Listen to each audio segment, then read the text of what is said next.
The last course, a deadly degustation. The Aravalli hills were swallowed by a bruised purple dusk as the 8 guests arrived at the estate of Kabir Anand.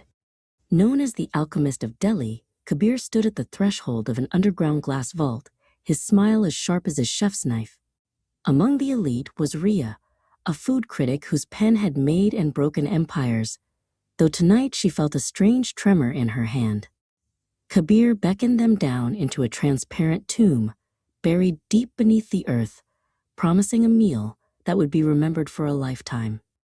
The vault was a marvel of engineering, airtight and silent, filled with the aroma of saffron and expensive smoke.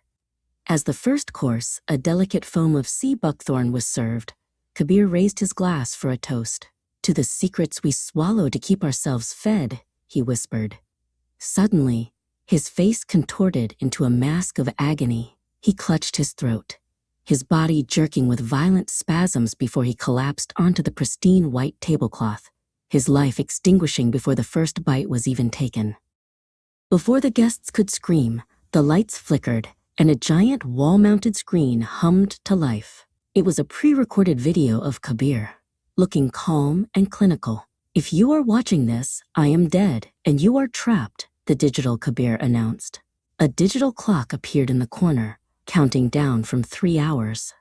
"The air in this vault is being replaced by a tasteless, odorless toxin.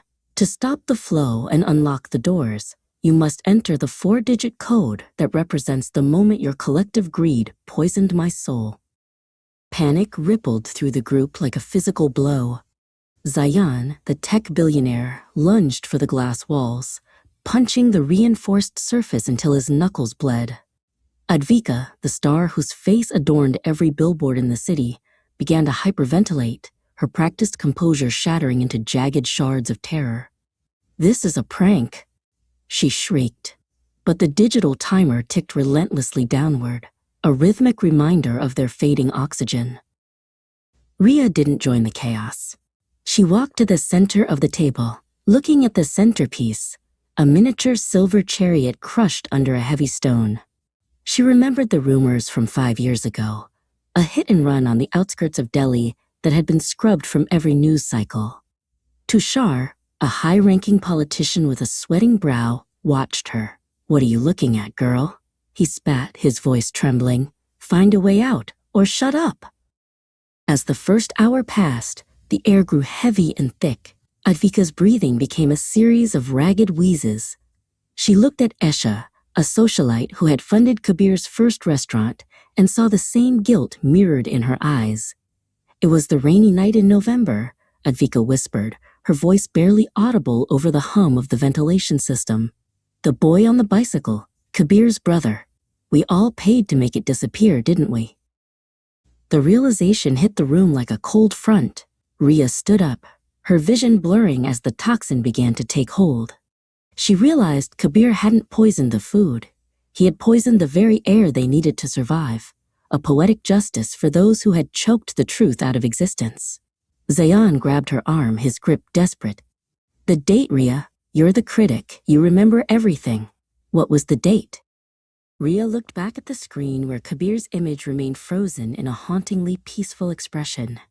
She remembered the headline that never went to print, the one her own editor had buried in exchange for a seat at this very table years ago. "November 14th, she gasped, her lungs burning. 1114. The night the alchemist lost his only family to your black sedans and golden silences." Tushar stumbled toward the keypad near the vault door. His fingers fumbled, slick with perspiration. With 30 seconds left on the clock, he punched in the numbers. 1114.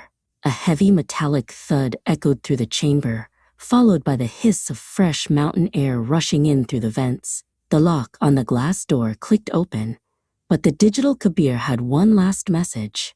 "The doors are open," the recording said, "and the police, who received your recorded confessions 10 minutes ago, are waiting at the top of the stairs."